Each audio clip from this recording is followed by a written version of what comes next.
Hey, welcome back. It's just about 11:30 on your Thursday, so it is time for Florida Weekly. We're joined now by Eric Raditz. Thanks so much for being here. Normally, this is a very upbeat segment.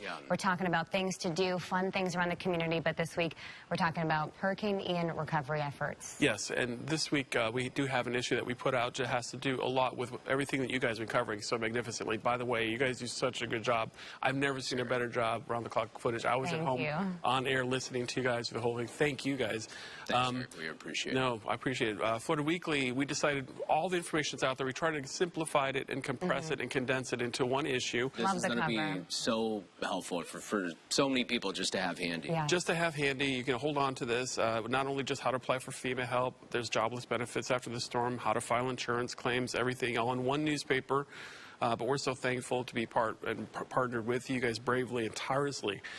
Kept the community in the know. We so much respect for you. And this issue, we talk about how to stay Southwest Florida strong, all that information that you need to know moving forward as we look to recover and rebuild. Well, we certainly are Southwest Florida strong, and we've seen that over the last few days, that's for sure. Unfortunately, in the worst of times, you know, it does bring out the best of people, and then it also brings out the worst in people. And there are some other folks out there trying to take advantage of our community right now. So frustrating. And we take a look at one of the sections in our business kind of portion of it. We take a look at some of these, how not to get taken advantage of this situation as we get down to help make sure our readers don't get scammed while rebuilding, while we're hiring contractors.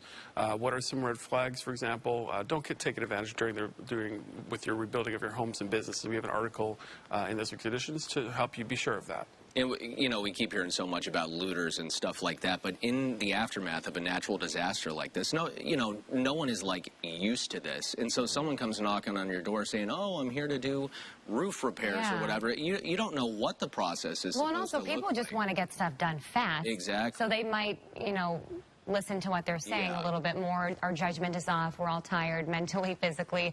So it's something to be really aware of. Yeah, coming up later in the show, we're going to talk about someone arrested that, you know, was basically a fake contractor from another state here in the aftermath of Ian. Anyway, we'll get into all of that. You also have a really nice visual section. I know you have some amazing photojournalists that give you guys photos. This one just showing really what's been happening over the last week, more than a week now, but more the human side, right? Yeah, we've been, and I've been glued to your coverage. You've covered everything from the aerial shots. We have Ken Famarodi, who's probably one of the most respected photojournalists here in Southwest Florida, who is covering it for many other publications, including New York Times and other. We have a couple of pages showing some of those framed moments. You see there Governor Sanders, Sheriff Carmen Marcino, Representative Byron Donalds, as well as some of the communities on the human side, those praying and those who have lost everything. A little bit of the picture side of what happened during the storm. I know. Freeze frames of the first draft of history, you know?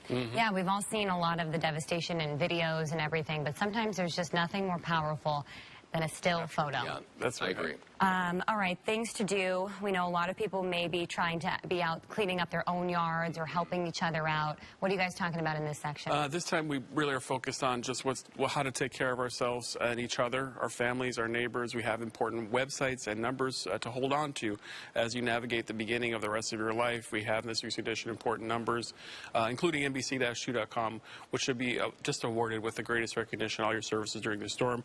But other things on getting help, it's something you can kind of hold on to, pick it up online on stands on your device at FloridaWeekly.com. We've shown a lot of people QR codes this week. You know, some of them are to donations. This is also a great resource for you if you do have your phone out right now. Just point the camera at the screen and you'll be able to get a digital copy.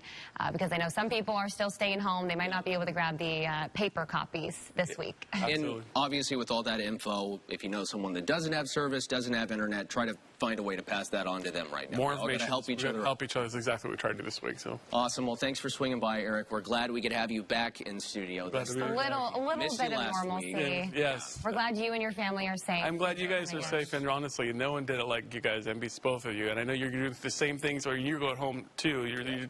We're all in this together. So thank you for all you do. Thanks, Eric. We'll see you next week.